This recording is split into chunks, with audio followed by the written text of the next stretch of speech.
Halo, assalamualaikum warahmatullahi wabarakatuh. Jumpa lagi bersama saya di channel Mas Vincent. Oke teman-teman, di video tutorial kali ini saya lagi mengerjakan sebuah kulkas sub 2 pintu ya. Jadi untuk kulkas sub ini tidak dingin atas bawah, kemudian hanya kipas saja ya yang menyala. Cuman nggak ada hawa dingin sama sekali ya teman-teman. Jadi ini saya akan coba nyalakan dulu ya. Saya akan coba nyalakan dulu. Nanti kita akan coba cari tahu di mana letak kerusakannya dan bagaimana solusinya nanti ya. Kemudian kita cari tahu juga penyebabnya juga teman-teman ya.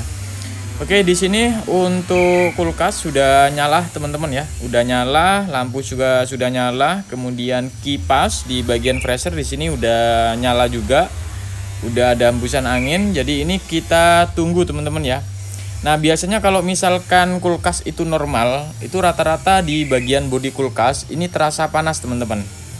Nah ini panas, kecuali tidak panas ya, mesin kompresor hidup tapi bodi kulkas nggak panas, itu berarti besar kemungkinan freonnya habis ya. Nah karena di sini panas, kita akan coba cek ya di bagian evaporator.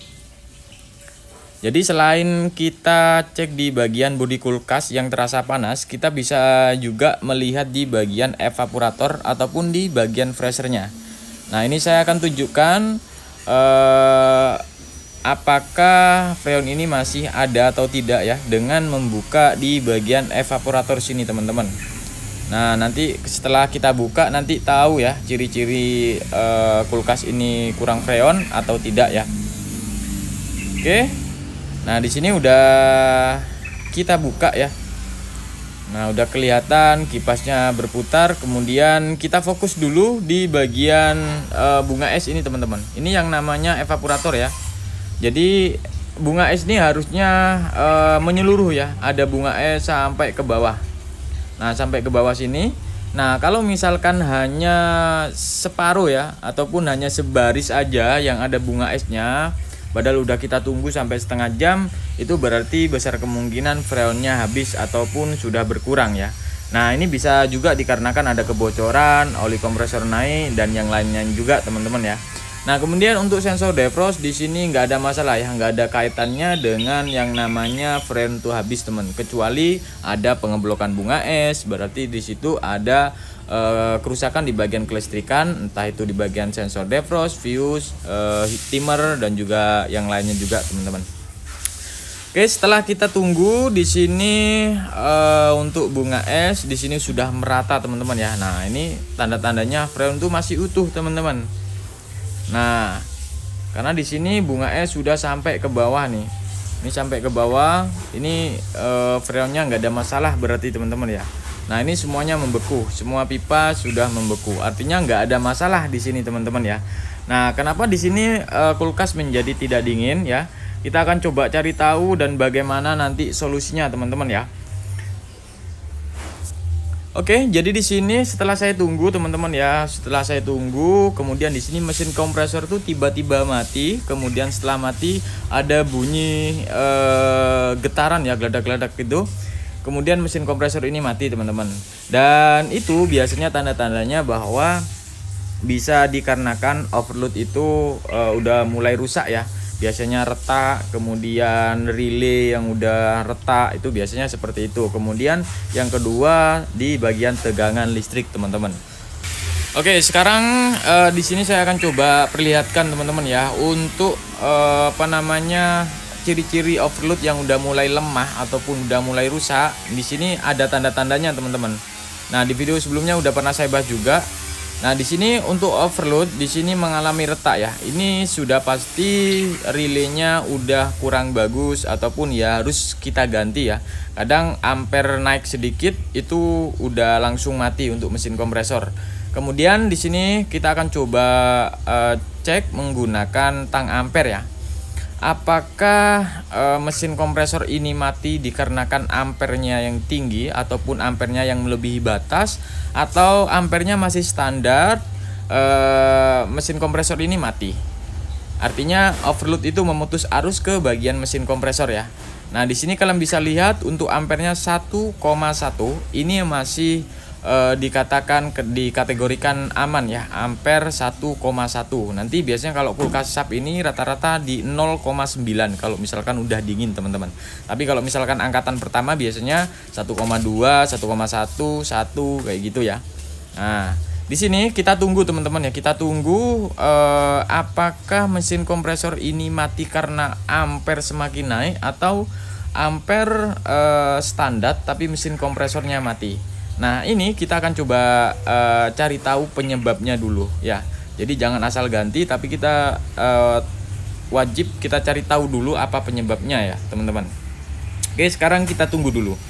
Oke, jadi di sini untuk mesin kompresor di sini masih jalan ya, 0,8 ya. 0,8. Jadi ini kulkas dalam posisi dingin di bagian atas, di bagian pressure.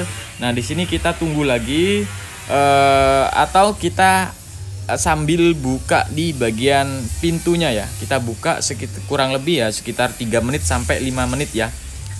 Apakah mesin kompresor ini naik ataupun ampernya naik atau tidak ya. Dan naiknya ini ketika naik nanti mesin kompresor ini mati di ampere berapa gitu ya. Maksudnya seperti itu teman-teman. Oke, sekarang di sini saya akan coba buka dulu ya. Apakah di sini nanti mati overloadnya juga ikut memutus atau tidak teman-teman ya. Nah, kalau misalkan overload mutus, besar kemungkinan overload ini yang ada retak itu biasanya udah lemah. Jadi nanti kita akan coba menggantinya teman-teman ya. Tapi kita tunggu terlebih dahulu. Oke, jadi di sini untuk ampere di 1 ya, 1 ampere. Sekarang kita tunggu lagi sampai berapa. Di sini mesin kompresor ini mati ya. Oke, jadi di sini mesin kompresor ini tiba-tiba mati teman-teman ya di ampere 1. Nah, kalian bisa lihat tadi itu ada getar ya, geledak-geledak kemudian mati teman-teman. Dan sekarang kita akan coba cek ya apakah ada tegangan ke mesin kompresor atau tidak ya. Karena di sini untuk ampernya nggak ngeluarin angka ampernya ya. Jadi harusnya nggak ada.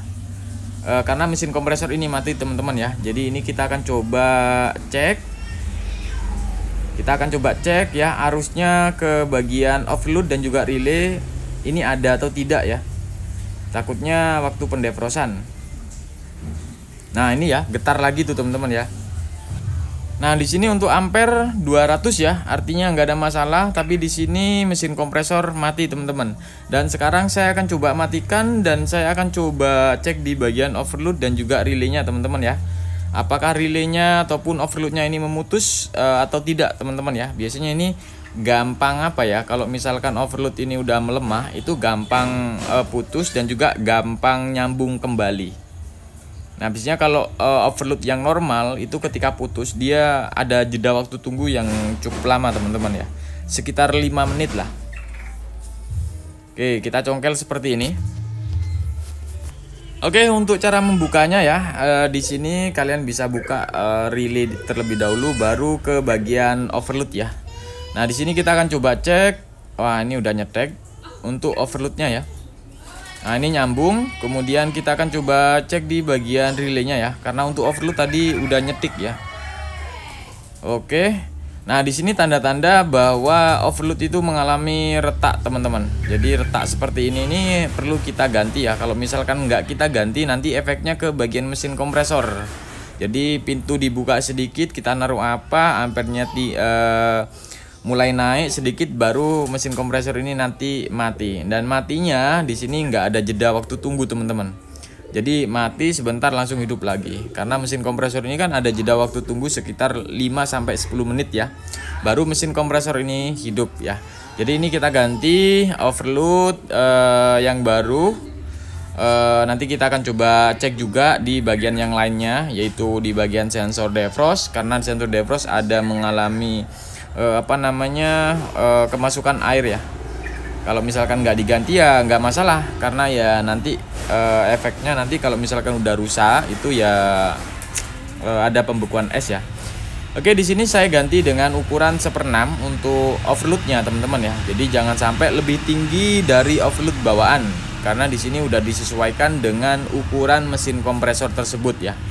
Kalau misalkan kita ganti overload yang lebih tinggi, nanti ketika ampere udah naik, maka overload ini nggak bisa mutus, nggak bisa ngamanin mesin kompresor, sehingga nanti mesin kompresor jebol ataupun rusak ya. Nah, jadi seperti itu teman-teman ya. Oke, jadi di sini setelah saya pasang untuk overload yang baru, di sini ampernya di 0,9 ya. Artinya ini udah nggak kita ragukan kembali. Kemudian di sini masalahnya udah terselesaikan teman-teman ya. Masalah mesin kompresor ini nggak bisa hidup, sehingga kulkas sub 2 pintu ini tidak dingin ya. Hanya ada udara aja teman-teman ya. Oke, kita akan coba cek di bagian sensor defrostnya teman-teman ya. Oke, jadi di sini untuk di bagian sensor defrost ya. Nah, di bagian sensor defrost di sini kalau misalkan ada kerusakan di bagian sensor defrost, ini pasti ada pengeblokan bunga es ya. Tapi di sini belum terjadi pengeblokan bunga es, namun di sini untuk sensor defrost sudah ada tanda-tanda sensor defrost ini sudah kemasukan air ya. Walaupun di sini sensor defrost masih kita bisa layak pakai lah teman-teman ya. Tapi suatu saat nanti sensor defrost ini mengalami error. Kalau misalkan udah error, nanti terjadi pengeblokan bunga es ya. Nah, kalau misalkan terjadi pengeblokan bunga es seperti ini, kalian bisa cek di bagian kipasnya, sensor defrost, kemudian di bagian fuse, heater, dan juga saluran pembuangan teman-teman. Nah, karena di sini untuk sensor defrost ini udah ada indikasi, jadi ini perlu kita ganti ya. Sebenarnya yang nggak diganti juga nggak masalah. Nanti kita akan coba infoin ke pemiliknya mau diganti atau tidak. Kalau misalkan nggak diganti ya nggak masalah, masih bisa dipakai teman-teman. Tapi kita wajib ngasih tahu ya teman-teman ya ke pelanggannya. Oke, jadi sensor defrost di sini kita ganti untuk sensor defrost yang baru ya, karena ya biar kembali normal semuanya ya, biar nggak kerja 2 kali, jadi minta diganti. Oke, untuk sensor defrost di sini saya ganti yang baru. Di sini untuk pemasangan boleh kalian mau bolak-balik juga boleh teman-teman ya. Jadi nggak ada kesalahan apa-apa. Kecuali arusnya itu arus DC. Jadi kalau arus DC itu nggak boleh kebalik untuk kabelnya. Karena di sini arus AC berarti kita boleh bolak-balik juga nggak masalah. Nah, biasanya kalau nggak untuk sensor defrost ini ya seperti ini teman-teman ya. Selama nggak kemasukan air di metalnya di bagian di dalam itu nggak ada masalah ya. Oke, sekarang kita akan coba ganti. Oke, untuk sensor defrost di sini udah saya ganti sensor defrost yang baru. Ini udah aman, kipas semuanya udah aman. Oke, mungkin itu aja teman-teman ya untuk video tutorial kali ini. Semoga video ini bisa bermanfaat untuk teman-teman semua. Jangan lupa untuk like, share, dan subscribe. Assalamualaikum warahmatullahi wabarakatuh. Sampai jumpa di video selanjutnya.